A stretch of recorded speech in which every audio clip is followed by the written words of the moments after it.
Welcome back to the Former Fans Podcast. I'm Tyler McMahon, your host, and this is a place where we talk about really weird and taboo things. And today, our subject might be one of the most weird ones. We are talking about erectile dysfunction and how it is affecting millions of young men.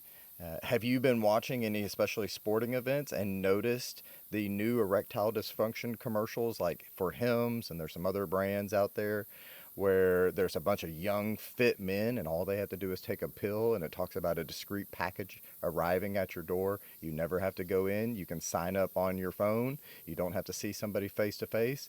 Why are these commercials everywhere? It's because it's the fastest growing rate of people with erectile dysfunction is in their 20s. And here is why. You won't find this anywhere on the internet. It's pornography. That's why we're talking about erectile dysfunction on a pornography podcast, because we want to see people get help. In fact, I've been able to help a lot of men, a lot of married men that I've worked with that couldn't have sex with their wives are now having an incredible love life, sex life with their wives, because they have gotten over their erectile dysfunction, which was just a symptom of the problem of their pornography use. Here's the issue that most guys deal with. They go to their medical doctor and they say, I'm experiencing erectile dysfunction. And maybe they'll get on some pills or they'll get on some testosterone or whatever it may be. And then they'll go to their therapist and their counselor and they'll say, I'm experiencing anxiety and depression. And they'll talk about it and they'll get on some more pills to help curb their anxiety and their depression. And then they come to me and they say, man, I'm watching a porn. I'm watching a lot of porn and I can't stop. What do I do? But they're not telling their doctors about their anxiety and depression. They're not telling their therapist about their pornography use or their erectile dysfunction, but they're telling me about all three of it. In fact, it's become so prevalent that I've started, this sounds really weird, me coaching medical doctors, but the few that I have really good relationships with them, I've told them, if you have somebody under 30 come to you and they talk about anxiety and depression or erectile dysfunction, and you don't explicitly ask them about their pornography use, you are not serving their health needs well. And so it worked so well that one of my friends gave a prescription to a guy that came into his office and said, the guy that came in had erectile dysfunction. He said, here's your prescription. And it was to call me. Isn't that hilarious? It's to talk to somebody about it who knew how to help him get free from pornography. In fact, we've sat in these chairs right here overlooking the river right there. And man, we worked through his issue. He got on the Freedom Fight plan with us. And man, he's been free. I think he's about to come up on 1 year sober. And no erectile problems, no sex problems with his wife, and free from pornography and masturbation. Praise God, right? So if doctors are watching this, if you have some young people come into your clinic and they tell you, man, I'm struggling with anxiety, I'm struggling with depression, I'm struggling with erectile dysfunction, you need to ask them about their pornography use. Don't jump right to the meds, jump right to their pornography use. Because a detox, a community away from pornography will heal them of all of that. 99 times out of 100, it will heal them of all of that. Unless there's some great trauma or some great past pain there, that's the cause of it. In fact, I was just scrolling through some websites, some health websites like Mayo Clinic, Cleveland Clinic, and all these Men's Health Review, searching for somebody to connect the dots between erectile dysfunction in young men and pornography. And you know what I just kept seeing over and over again? I kept seeing, this is very common in young men. It's not something to be worried about. There's steps you can take. Over and over again. Very common, very common. It's very common because it's very common for young men to be addicted to pornography. And that's the only reason. I could not find one, especially this whole Cleveland Clinic, which is top shelf medical care, whole article reading about erectile dysfunction, could not find one link to pornography. The only slight thing they mentioned that could be a cause of erectile dysfunction was substance abuse, particularly marijuana. Now, you are abusing a substance, pornography, because you're getting that dopamine hit, is what you're going for. and it's causing your dopamine base levels to be raised artificially so you can't experience life. And here's why you have erectile dysfunction, because this is, some of y'all are watching this because you saw the thumbnail or you saw the title and you're like, oh, that's interesting. Some of y'all are watching saying, man, I hope this is the answer to all my problems down here. Your problem's not a testosterone. That's for old guys. That's the old Viagra commercials with old dudes and old ladies sitting in a bathtub, watching the sunset. They have a low T problem, a low testosterone problem. Your problem's not down there. Your problem's up here. It's you've trained your brain to be aroused in a certain way, ironically by your own hand and by the images you view on the screen. And some of y'all are probably watching this going, well, man, I've watched porn, but I've never had erectile dysfunction. Guess what? It's coming.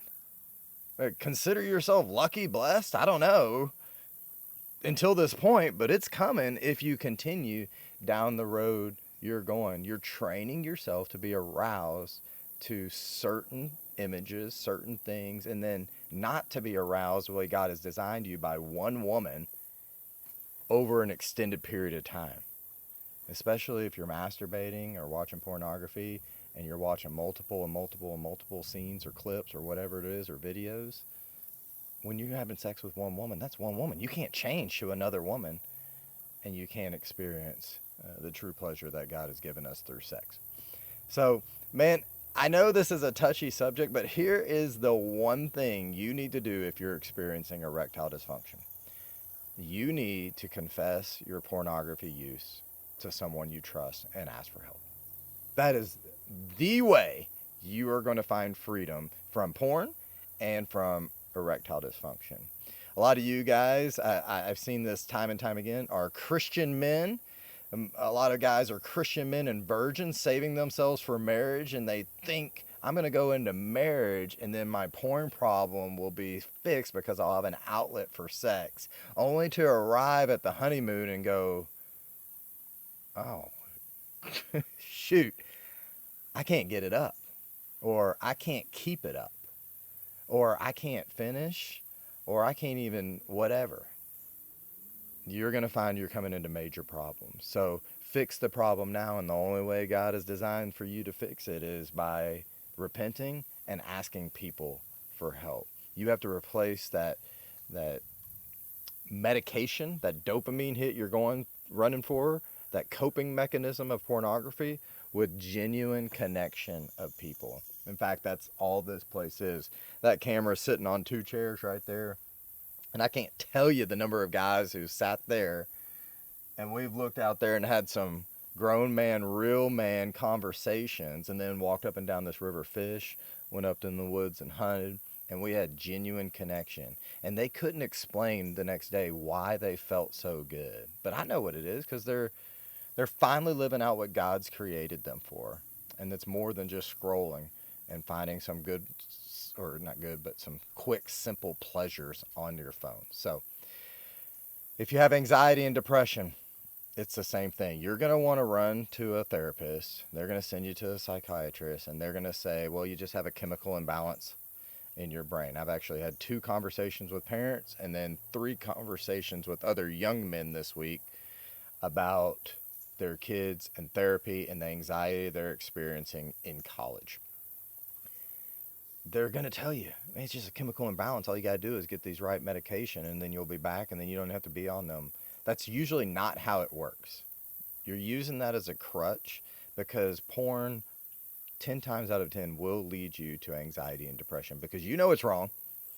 Whether you're a Christian or not, you know it's wrong to watch other people have sex. You know how I know that? Because God has designed us to be in monogamous, one man, one woman marriage relationships, and you're tainting that. You're destroying that, and that's why you feel nasty. That's why you feel guilty. That's why you feel convicted if you're a believer, time and time again. And if you want to get over your anxiety and depression, you've got to get over your pornography use. In fact, if you were to come out here with me, if you were an outdoorsy type guy, you would love it out here. But here's the crazy part. You wouldn't love it as much as I would, because I don't have this fake baseline dopamine level where I can just look out there. I'm looking at yellow flowers and purple flowers over there. There's 3 big buffalo fish, are kind of like carp if you don't know what they are, right here that I'm about to throw in a little corn ball or dough ball and try to hook them. You won't get the same dopamine hit I get from that, because those little things, man, just send me over the moon. They feel good because I don't have a pornography addiction. It's the little things that God has given us day in, day out that are his grace and his goodness, man, that you're just squashing. And you don't even realize it because you've been living in a fog since you were 10, 11, 12, 13 years old when you got handed that device. So that's all I got for the day. I know it's quick. Sorry I forgot my notes. I have a whole little ditty about this pornography and erectile dysfunction deal. I'll probably do a longer podcast with it later on. But I wanted you guys to hear from me if you are experiencing erectile dysfunction, if you are experiencing anxiety and depression, and you have not talked to anybody about your pornography use, you're just kicking the can further down the road. It's time to rip the Band-Aid off and let's go to work. You can reach out for me. I will set you up in the right direction. There will be no judgment. There will be no shame. I am here to help you. So thanks for watching. Please share this video. I guarantee you, if you're in your 20s, you have friends that are struggling with erectile dysfunction. And just by sharing it on your social media, you can even put a little caption of, man, I thought this was interesting. I didn't know many of our people our age had this. So they don't think it was you. Man, share it. You might really change somebody's life, and subscribe to the channel. So thanks for watching. Thanks for being here, and we'll see you on the next one.